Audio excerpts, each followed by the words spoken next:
We are in Kingston at a 4-bedroom semi-detached property. This is actually the second project LMB has done on this road. The clients came to us with an existing loft, which was a small dormer on the back, and it still had the hipped roof in it. After seeing the space, we decided that the best thing to do would be to do a hip to gable L-shaped dormer. This really opened up the space, gave a lot more head height, and we were able to put a large bathroom on the back addition.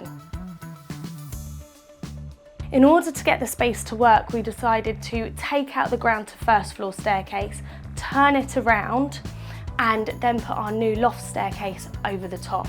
This has really created a beautiful space that our clients can now enjoy.